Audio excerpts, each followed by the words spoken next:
Petit make-up avec la Naked Oni, ça vous tente? On y va, c'est parti. Bon, je vous retrouve aujourd'hui dans cette vidéo pour vous faire un petit make-up avec la palette Naked Oni. J'espère que la luminosité va aller parce qu'il fait un temps pourri chez moi aujourd'hui. On est mercredi, vous aurez cette vidéo vendredi. Je crois, ouais c'est ça. Franchement, il pleut et tout. Il est 9 h du matin, mais il pleut comme je sais pas quoi. J'ai déjà fait mon teint avec les mêmes produits que je vous avais parlé dans la vidéo sur la palette Senana. Je vous la remets dans le petit i si vous voulez aller voir. Et donc la Naked Oni, j'ai craqué à sa sortie parce que je trouvais les couleurs magnifiques. Alors au niveau du packaging, ça se présente comme ça. Donc il est basique, voilà, comme toutes les Naked. Et le packaging en lui-même, il est comme ça. Alors sincèrement, je suis désolée, la luminosité va un peu bouger. Sincèrement, je trouve le packaging en lui-même assez cheap. Alors je sais pas vous si vous l'avez ou pas, mais moi je le trouve assez cheap. Je trouve c'est un plastique, ouais. Ils ont déjà fait mieux Naked, hein. Franchement Urban Decay, ils ont déjà fait mieux au niveau du packaging. Donc on est sur un packaging comme ça, un peu bronze, qui rappelle la couleur du miel, puisque miel, Oni ça veut dire miel.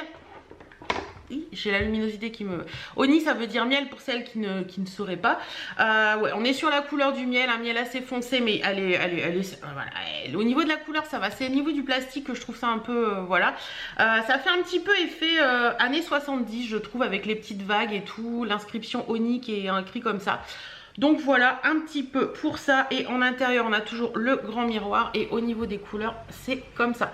Donc c'est clairement les couleurs du miel. Vous avez le Oni qui est ici si je ne me trompe pas, qui est un petit doré avec des sous-tons un peu verdâtres. Il est très joli, mais clairement on est sur les couleurs du miel, les couleurs chaudes, les couleurs un peu marronnées, tout ça. Elle est jolie d'intérieur, hein. J'ai déjà fait 2 make-up je crois avec. Pour l'instant je suis pas hyper fan. Je dois vous avouer que j'ai un peu de mal, donc je ne sais pas pourquoi. Mais bon, peut-être qu'aujourd'hui je serai un peu plus satisfaite que d'habitude. Donc toujours mon petit nettoyant de pinceau Sephora, l'éponge nettoyante à pinceau. Voilà, je ne m'en passe pas. Je ne m'en passe pas, c'est un produit indispensable pour moi si vous connaissez pas ça. Alors ça c'est pas un truc pour nettoyer les pinceaux, vraiment nettoyer les pinceaux, hein, voilà, il faut quand même les passer à l'eau. Mais c'est hyper pratique quand vous voulez vous resservir d'un pinceau que vous êtes déjà servi avec une autre teinte, vous le passez dedans et ça enlève tous les pigments et ça c'est cool. Donc ça je peux pas m'en passer. Voilà, c'est un indispensable au quotidien pour le maquillage. Alors, ben on va y aller avec la Naked Oni. Je déchausse les lunettes. Je vais m'avancer un tout petit peu, mais pas trop, sinon vous avez vu sur mon front. Donc, allez, c'est parti mon kiki. Expression de 1930 qu'on n'utilise plus, mais c'est pas grave. Vous voyez, j'ai toujours le réflexe, dès que je prends un pinceau, même s'il est propre, de le passer dedans. Alors, on va commencer par quoi? Alors oui, je vous ai pas dit, mais dans cette palette vous avez un pinceau. Alors moi les pinceaux des palettes, je sais pas pourquoi, je ne les utilise jamais. Donc il est comme ceci. Au niveau du manche du pinceau, je sais pas si vous allez voir, c'est un peu translucide, donc ça fait miel un petit peu foncé. Je crois que c'est le miel d'acacia qui est si foncé que ça. D'un côté c'est un pinceau estompeur qui est pas boule, il est un petit peu écrasé en fait, mais il a l'air assez dense. Et de l'autre côté c'est tout simplement un pinceau applicateur. Je vais quand même tenter de me servir de ce pinceau pour le make-up, mais pour l'instant pour mon creux de paupière je vais prendre celui-ci qui est un Ice 200 de chez Kiko. C'est les anciennes collections. Oui, mon pinceau est... mais il n'y a pas de pigment, hein. Je peux vous montrer, il n'y a aucun pigment dessus, hein. Voilà. Donc il faut que je lave mes pinceaux. Alors on va commencer par quoi? Alors j'ai très peu de luminosité, donc je dois vous avouer que c'est un peu compliqué, mais ça va aller quand même. Je vais commencer par mettre le drip qui est ici. Donc vous avez des mats, vous avez des irisés, hein, vous avez de tout. Hop, on y va, c'est parti. Alors pigmentation, ouais, la pigmentation est là, on n'a rien à dire. Hop. Ouais, il est beau ce fard.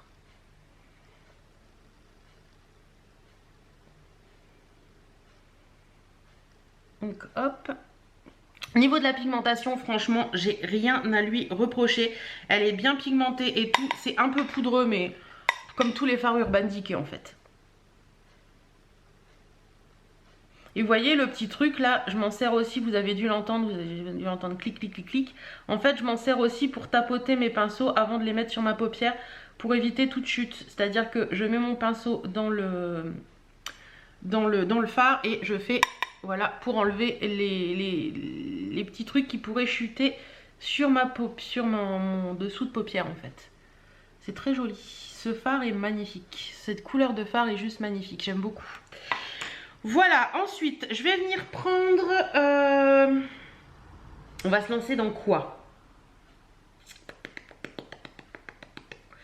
Je vais venir reprendre. Alors celui-ci, je vais regarder pour le dessous d'œil. Tac, tac, tac, tac. Je vais venir prendre le Swarm qui est ici.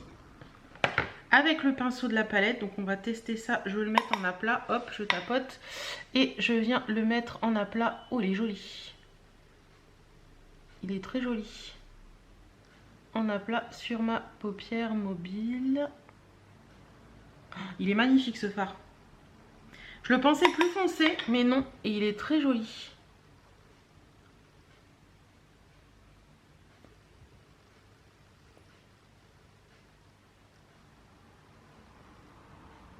Donc l'avantage de cette palette, c'est que vous avez des fards neutres. Donc vous pouvez vous faire aussi bien des maquillages assez neutres comme des maquillages assez pétards, on va dire. Parce qu'il y a des dorés et tout qui sont assez présents. Voilà pour ça. Il est bien ce pinceau pour poser les fards à plat là. J'aime bien. Il est bien dense donc il prend bien la matière.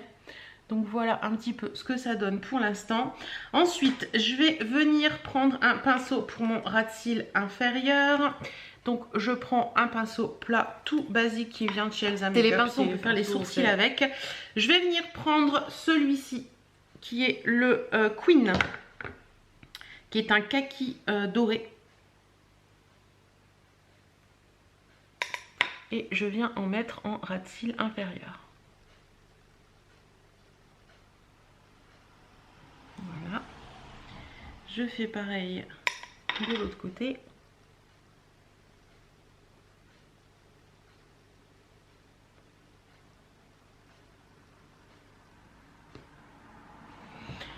Une fois que j'ai fait ça, je viens prendre un petit pinceau boule. Qui m'a volé mon petit pinceau boule? Non, il est là. Hop. Et je viens reprendre du fard Queen que je viens de mettre en dessous. Et je viens estomper ce que je viens de faire. Pour en rajouter un petit peu. Et c'est là que je vais venir remonter sur le côté. J'adore faire ça en ce moment. Je viens, alors là il faut que j'en prenne un petit peu plus je pense. Je viens remonter comme ceci en donnant des petits à-coups. Pourquoi il veut pas?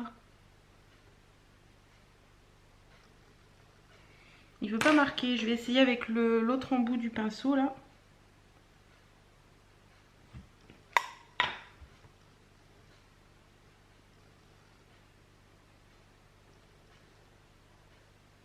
Mais écoutez, il veut pas marquer plus que ça. Si, ça marque un peu, mais pas autant que...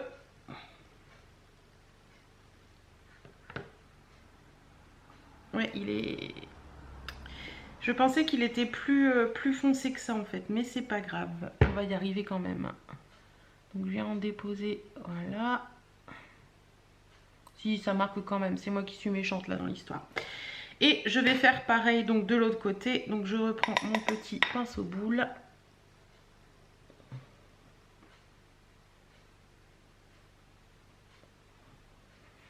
Voilà, et je reprends l'autre pinceau pour venir en mettre en coin externe. Mais il est pas mal finalement ce petit pinceau là.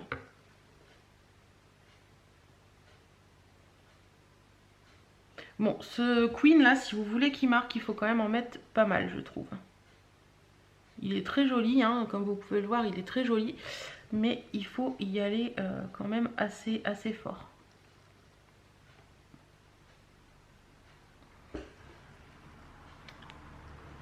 Alors je vais essayer autrement. Je nettoie bien mon pinceau.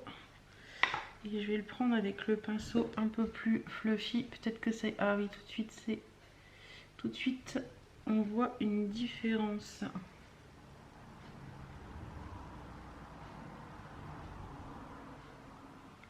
Hop. Voilà pour ça. Ensuite, ouh, il y a des chutes. Il y a des très grosses chutes. Je sais pas si vous voyez, mais il y a des énormes chutes.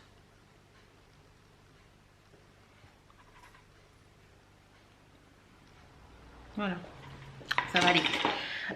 Ensuite, je viens reprendre un pinceau plat comme tout à l'heure, donc on l'essuie bien. Et je vais venir prendre, attendez que je me plante pas, je vais venir prendre le golden qui est ici pour mettre en ras de cils, mais intérieur, c'est-à-dire intérieur. Oh oui, là.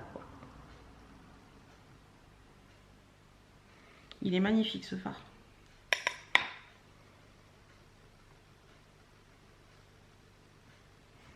J'ai des chutes aussi ici.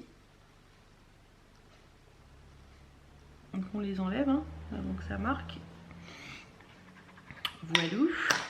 Donc il est magnifique ce fard. Je viens prendre un autre petit pinceau boule. Alors, il est où? Où es-tu? Il est là. Et comme à l'extérieur de mon œil, je viens prendre le petit pinceau boule pour marquer un petit peu plus. Et tout de suite, ça marque un peu plus. Dis donc.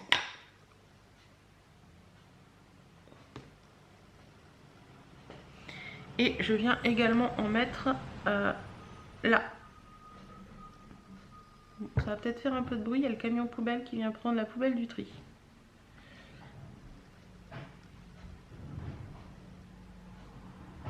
Voilà.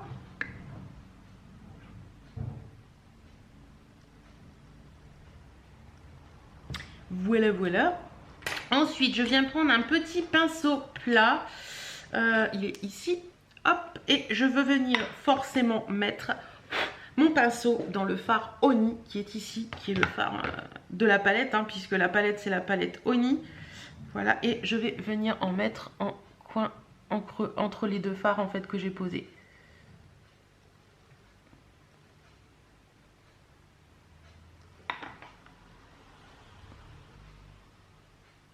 Pour faire le point de lumière au niveau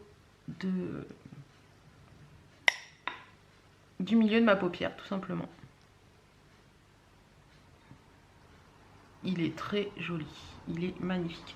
Je pense que si vous l'utilisez au doigt, ça peut être encore plus pétard. Et là, je vais venir prendre un petit pinceau plus clair, moins dense en fait. Où est-ce que je l'ai mis? Il est là. Petit pinceau un petit peu moins dense. Et je vais venir prendre le fard ici, le plus clair, pour venir en mettre en coin interne. Pour faire le petit point de lumière du coin interne en fait. Et j'aime bien dans ces cas-là, moi, le remonter un tout petit peu. Et tout de suite, vous voyez, ça fait le point de lumière au niveau de l'œil et ça éclaircit votre œil et c'est très joli. Donc voilà un petit peu. Ensuite, je viens prendre un pinceau plus fluffy, hop, comme celui-ci. Je vais venir prendre cette petite couleur-là, qui est un mat. Hop. Et je vais venir remonter jusqu'au sourcil pour estomper un petit peu ce que j'ai fait pour finir le make-up.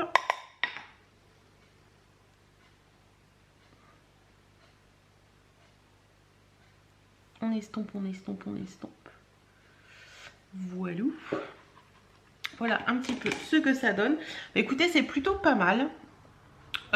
Ouais, les premières fois où je l'ai utilisé, j'étais pas trop satisfaite. Mais là, je trouve que c'est plutôt pas mal. Je sais pas ce que vous en pensez. Je vais finir le make-up en mettant toujours mon crayon noir en muqueuse. Muqueuse supérieure, bien entendu. Alors, j'ai essayé de pas faire la même connerie que j'ai fait en début de semaine. C'est-à-dire que pour information, en début de semaine, j'ai fait ça, mais ça a ripé, j'ai fait ça et il y en avait partout sur ma paupière, alors que je venais de réussir un make-up que j'adorais. Comment vous dire que j'étais hyper contente. Ensuite, je viens prendre mon mascara 3D de chez Oriège. Alors oui, j'en ai deux, tout simplement parce que celui-ci est neuf, celui-ci est ancien et j'aime bien commencer ma base par l'ancien. Donc je viens mettre une première couche de mascara.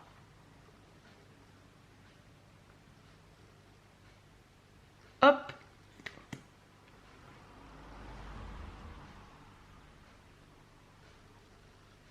Alors j'ai vu une vidéo récemment qui disait que ce style de palette est particulièrement adapté pour les yeux bleus, que ça faisait bien ressortir les yeux bleus, ce style de couleur. Et c'est vrai que là en vidéo je me rends compte que mes yeux ressortent vachement. Ensuite je viens prendre le volume Révolution de chez Chanel. C'est un de mes mascaras chouchou. Autant le volume j'adorais, mais le volume Révolution il est vachement bien. Et je viens mettre donc du volume Révolution par-dessus ce que je viens de faire. Alors je sais pas vous, mais moi je trouve pas un mascara qui me fait les cils de folie, qui me fait les cils que j'aime. Donc en ce moment j'utilise des combos, c'est-à-dire que j'utilise deux mascaras depuis quelques temps. Là j'utilise particulièrement le volume Révolution de Chanel associé au Oriège et je trouve que ça me fait des cils de malade. Le Oriège je viens de le racheter, le volume Révolution il faut que je le rachète à tout prix. Et donc je viens refinir avec mon 3D de chez Oriège mais en l'allongeant. Voilà. Alors franchement le 3D de chez Oriège il est... Enfin, moi je trouve qu'il... Enfin si, c'est pas un mascara bas prix, c'est pas un mascara qui coûte aussi cher que les mascaras Dior ou les mascaras Chanel, puisque celui-ci, frais de port compris, vous en avez pour 24 €. Je parle trop, donc du coup ça coupe. Mais franchement, il est génial. Si vous avez des petits cils et que vous voulez un super mascara, testez le 3D de chez Oriège. Moi, je l'ai découvert grâce à Octoly, grâce à Octoly et à ce que la marque me l'avait envoyé, mais ça fait... Ouais, ça fait... Oula, ça fait bien 3 ans maintenant. Et c'est le 4e que je rachète parce que je les adore. Le premier, je l'ai eu gratuitement, mais depuis, je les achète. Mais franchement, je les adore. Je les trouve géniaux. Il est top. Voilà. C'est une super découverte que j'ai pu faire grâce à YouTube, grâce à ses partenariats. Et depuis, je le rachète à chaque fois. Donc là, comme je vous disais, je vais me racheter mon volume Révolution de Chanel parce que celui-ci est sec et il m'en faut un autre. Et que j'adore ce combo de mascara. Donc voilà un petit peu ce que ça donne. C'est hyper joli. Je vais me rapprocher pour vous montrer mieux. Donc voilà un petit peu ce que ça donne. Je ne sais pas ce que vous en pensez, mais ça met bien en valeur les yeux bleus. Les fards sont très jolis, ça s'estompe bien. Je dois vous avouer que j'avais pas fait ça la dernière fois. Et là pour le coup je suis fan de mon make-up. Ça met vraiment en valeur mes yeux. Voilà. Voilà, on va faire simple. Je vais mettre mon rouge à lèvres chouchou du moment. C'est le Super Stay Matte Ink de chez Maybelline en teinte 65 séductrice. Et c'est celui que j'utilise au quotidien en fait.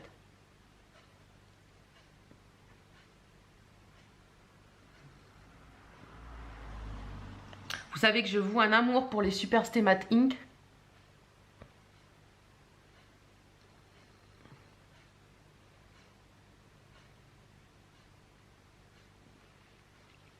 Et je vous avoue que le séductrice, je l'aime beaucoup parce que je trouve qu'il passe avec tous les make-up. Il est facile à vivre, il est pas... Voilà. Franchement, quand je me démaquille, j'en mets le matin. Quand je me démaquille le soir, j'en ai encore, malgré que je mange dans la journée et tout. Donc voilà un petit peu pour ce make-up. J'espère que ça vous plaît. Je vous laisse tout de suite avec les swatchs de la palette. Et je vous retrouve après pour vous donner mon avis final. Donc voilà les swatchs de la palette à lumière normale. Donc voilà un petit peu, il y a du mat, il y a de l'irisé. Alors j'avoue que il est vrai que la pigmentation au niveau du swatch doigt, elle n'est pas folle sur tout ce qui est les fards mat. Par contre au pinceau, il se travaille hyper bien et il marque très bien. Donc vous voyez comme quoi la pigmentation par moment au niveau doigt ou au niveau pinceau, c'est pas du tout la même. Je vous montre tout de suite ces fards à la lumière du jour. Voilà ce que ça donne. Vous voyez un petit peu mieux les irisés et tout ça. Il y en a des très jolis comme ceux-là, là, les trois du milieu là. Il y a le Honey qui est juste au milieu. Celui du milieu, il est magnifique. Regardez-moi ça. Voilà. Je vous laisse avec la suite de la vidéo. Alors vous avez vu les swatchs. Oups, on va enlever les lunettes parce que sinon vous allez avoir les reflets. Alors vous avez vu les swatchs de cette palette. Franchement ils sont magnifiques. Il y a des couleurs qui sont vraiment très jolies. Autant le Honey, je m'attendais à un fard qui soit hyper pigmenté. Enfin, qui soit hyper présent. Autant le Honey, c'est vraiment un fard qui permet de le mettre sur un autre fard pour révéler sa couleur. Je pense que si on fait un make-up un peu noir, un peu black, un peu charbonneux, en mettant le Honey dessus, ça peut faire ressortir les pigments du Honey et ça peut être assez sympa à tester. En attendant, cette palette, elle est jolie, elle est plutôt pas mal. Au niveau des teintes, vous avez des teintes qui sont vraiment un peu inédites. Tous ces dorés qui sont un petit peu mordorés, doré vert, doré, enfin voilà, il n'y a pas vraiment un doré. C'est vraiment des sous-tons et tout, et c'est vraiment très joli. Au niveau des fards, la pigmentation est là, on peut pas dire le contraire. Au niveau des couleurs, pour moi c'est un truc inédit, ça je vous l'ai déjà dit d'ailleurs. Je l'aime bien, franchement je l'aime bien, mais ça va pas être ma palette préférée parce que autant en photo et tout ça je trouvais que les teintes étaient magnifiques, autant à les travailler et tout je trouve que j'ai un peu de mal. Et je sais pas, je trouve que c'est plus pour moi une palette les couleurs font un peu automnal, mais moi personnellement j'utiliserais plus ce style de couleur en été que à cette saison là. Donc après c'est mon avis personnel, sinon cette palette elle est superbe, elle est magnifique. Les fards s'estompent bien, les fards se travaillent bien, de toute façon c'est Urban Decay en général, il n'y a pas de souci. Donc voilà, je suis grande fan des palettes Urban Decay, j'en ai, je les ai quasiment, enfin pas toutes mais... j'en ai plusieurs et les dernières qu'ils ont sorties, que ce soit la Naked Heat, que ce soit la Naked Cherry, je les adore, elles sont vraiment très belles. Et d'ailleurs la Naked Cherry, je pense que je vais la ressortir là incessamment sous peu pour l'automne parce que je trouve que les couleurs lui vont très bien. Voilà, j'espère que cette vidéo vous aura plu. Dites-moi si vous avez craqué sur cette palette également ou pas. Si vous avez envie de craquer ou pas, je vous mets un lien en barre d'infos et je vous fais plein de bisous. À très bientôt dans une prochaine vidéo.